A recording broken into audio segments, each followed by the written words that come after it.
안녕하세요. 돈이 되는 경제학입니다. 오늘날 우리 주변을 둘러보면 참 이상한 광경을 목격하게 됩니다.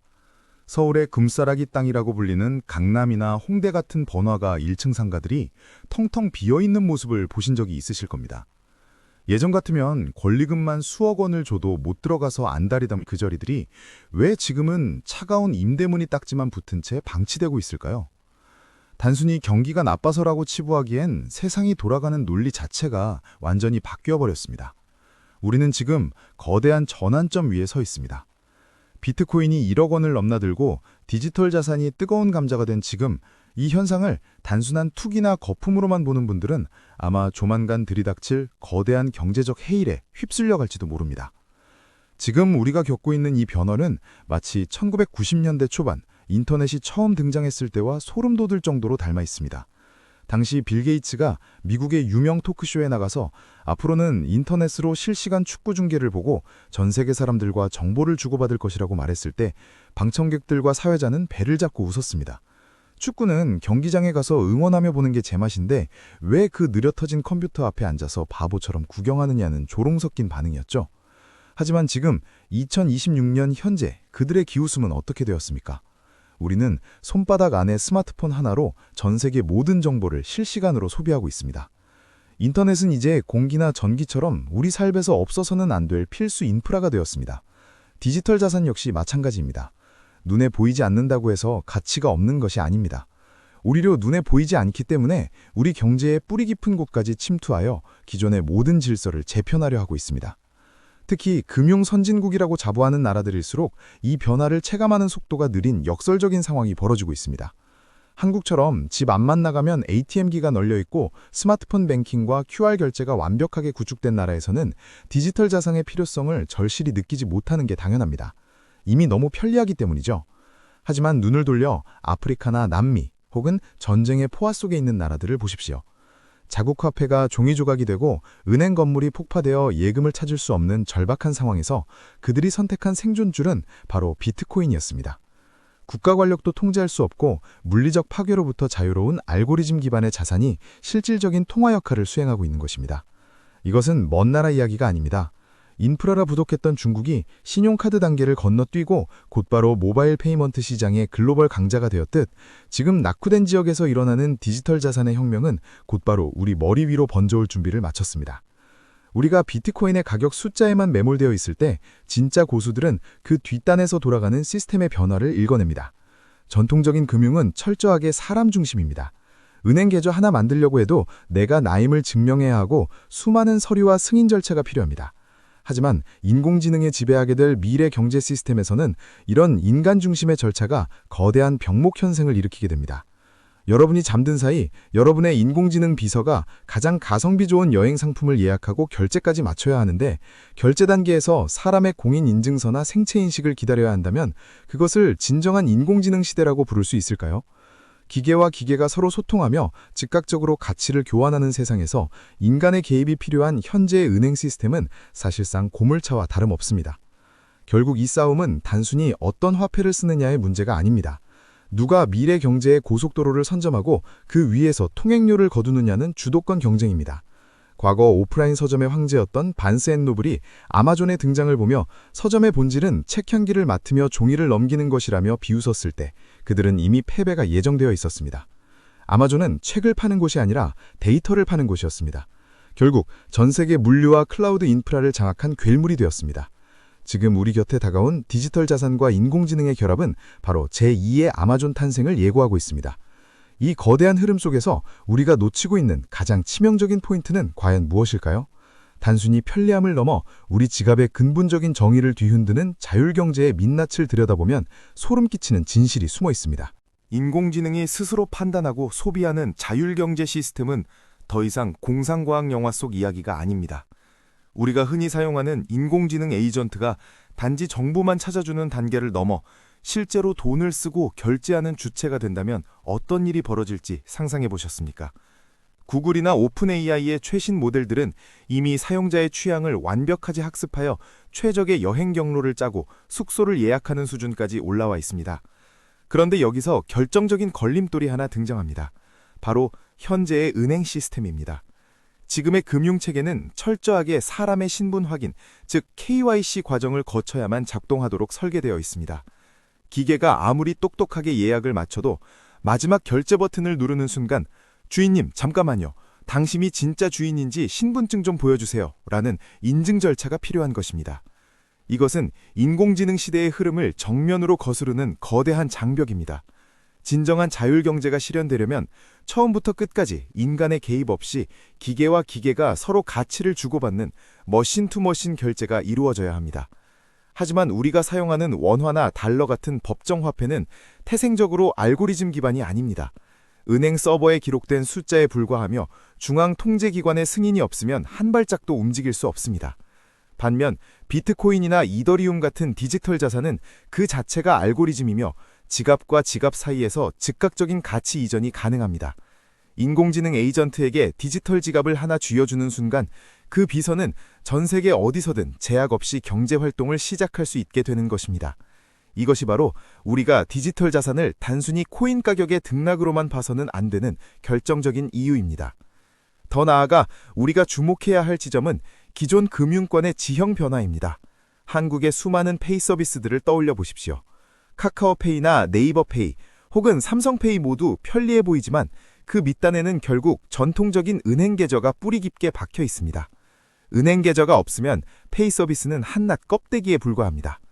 그런데 만약 여러분이 해외 직구를 하거나 외국인 친구에게 돈을 보내려 한다고 가정해 봅시다.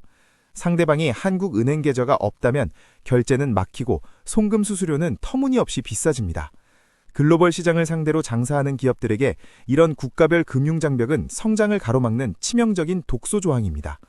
하지만 디지털 자산 기반의 지갑은 국경이 없습니다. 알고리즘으로 연결된 지갑만 있다면 전 세계 누구와도 직접 거래가 가능해집니다. 실제로 월가의 금융 공룡들은 이미 이 거대한 파도에 몸을 싣고 있습니다. JP모건 같은 세계 최대 은행이 오닉스라는 자체 결제 시스템을 만들고 이미 수십억 달러 규모의 국제 결제를 처리하고 있다는 사실을 아는 분은 많지 않습니다. 스테이블 코인이라고 불리는 달러 연동 디지털 자산의 결제 규모는 이미 비자 카드의 거래량을 위협할 정도로 성장했습니다. 그들이 바보라서 수조 원의 돈을 들여 이런 시스템을 구축하고 있을까요? 아닙니다. 기존의 낡은 송금망으로는 더 이상 인공지능이 주도하는 초고속 경제 시대를 감당할 수 없다는 것을 누구보다 잘 알고 있기 때문입니다. 이제 은행의 정의는 예금을 맡기고 대출을 받는 장소에서 가치를 알고리즘으로 변환하여 유통하는 디지털 허브로 변모하고 있습니다. 이런 변화는 기업의 생존 논리마저 통째로 바꿔놓고 있습니다.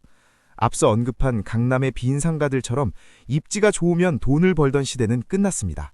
이제는 어떤 플랫폼에 올라타 있고 어떤 결제 알고리즘을 사용하느냐가 기업의 가치를 결정합니다. 과거의 성공 방정식에 안주하며 신기술을 단순한 업무 효율화 도구 정도로 치부하는 경영자들은 도태될 수밖에 없습니다. 기술은 단순한 액세서리가 아니라 산업의 근본 구조를 재설계하는 설계도이기 때문입니다.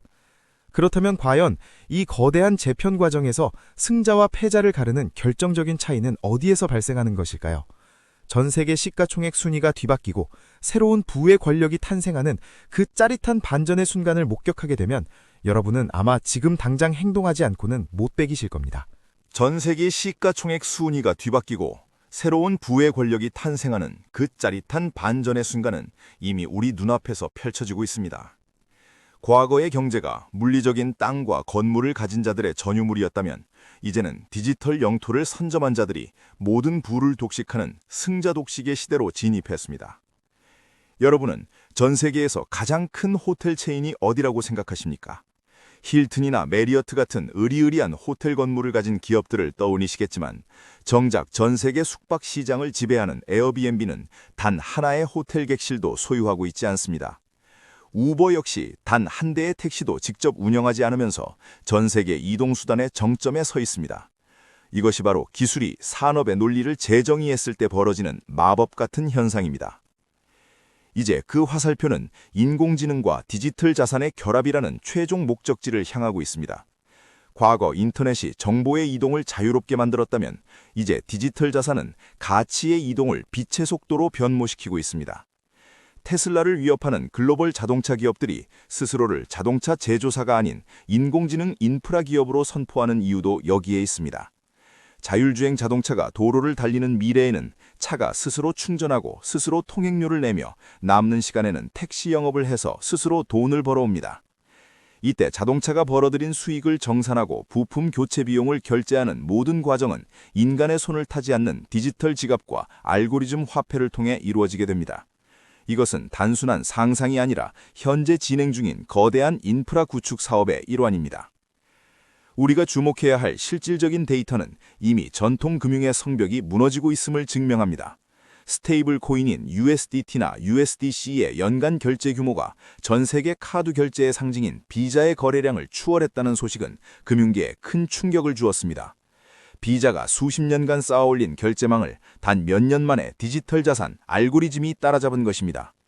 월가의 큰손들이 비트코인 현물 ETF를 출시하고 제도권 안으로 끌어들인 것도 단순히 수수료를 벌기 위해서가 아닙니다.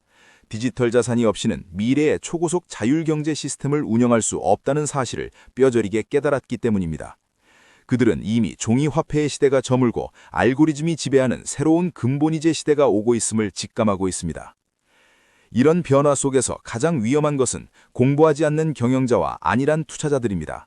인공지능 기술이 우리 산업을 어떻게 재정의할지 고민하지 않고 그저 남들이 하니까 챗 GPT 한 번 써보는 수준에 머문다면 그 기업의 미래는 불을 보듯 뻔합니다.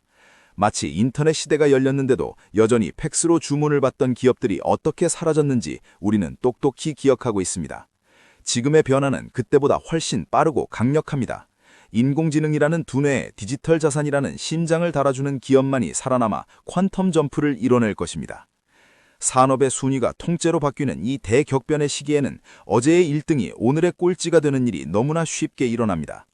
하지만 이 모든 혁신의 이면에는 일반인들이 미처 꿰닫지 못하는 무서운 진실이 숨어 있습니다. 국가의 통제를 벗어난 알고리즘이 경제의 주도권을 쥐게 될 때 과연 우리의 전통적인 자산 가치는 안전하게 보존될 수 있을까요? 정부가 발행하는 디지털 화폐인 CBDC와 민간의 디지털 자산이 충돌하는 접점에서 우리는 어떤 선택을 해야만 할까요? 부의 흐름이 완전히 바뀌는 마지막 퍼즐 조각이 맞춰지는 순간 여러분은 평생을 노력해도 얻지 못할 기회를 단 한 번의 선택으로 거머쥐게 될 수도 있습니다. 그 마지막 열쇠가 무엇인지, 그리고 우리가 당장 준비해야 할 생존 전략은 무엇인지 그 충격적인 결말을 확인하시면 소름이 돋으실 겁니다. 마지막 퍼즐 조각은 바로 소유권의 완벽한 디지털화입니다. 우리가 지금까지 부동산 등기부등본을 떼고 은행 통장을 확인하며 안심했던 그 모든 종이 기반의 신뢰가 이제는 블록체인 위의 알고리즘으로 대체되고 있습니다. 이것을 우리는 현실 자산의 토큰화, 즉 RWA라고 부릅니다. 이제 빌딩 한 채를 통째로 사지 않아도 디지털 자산 지갑만 있다면 강남 빌딩의 지분 0.001%를 소유하고 인공지능이 정산해주는 임대 수익을 매일 아침 알고리즘 화폐로 정산받는 시대가 열렸습니다. 이것은 단순히 편리함의 문제가 아니라 자본의 효율성이 수만 배로 증폭되는 혁명입니다. 결국 미래 경제의 승자는 인공지능이라는 두뇌와 디지털 자산이라는 심장을 가진 기업, 그리고 그 흐름을 읽고 선점하는 투자자가 될 것입니다. 중앙은행이 발행하는 CBDC와 민간의 스테이블 코인이 공존하며 모든 가치가 알고리즘으로 연결되는 이 거대한 그물망에서 소외되는 것은 곧 경제적 도태를 의미합니다. 지금 당장 여러분의 포트폴리오를 점검해 보십시오. 여전히 낡은 산업시대의 논리에 갇혀 있지는 않습니까? 변화는 이미 시작되었고 기회는 공부하고 준비된 자에게만 그 모습을 드러냅니다. 디지털 자산의 본질을 꿰뚫어보고 자율경제의 파도에 올라타는 것만이 다가올 대격변기에서 여러분의 부를 지키고 확장하는 유일한 길입니다. 이번 사건과 변화를 통해 우리가 가져야 할 대응책은 명확합니다. 우선 기술을 단순한 도구로 보지 말고 산업의 구조를 바꾸는 설계도로 이해하는 안목을 길러야 합니다.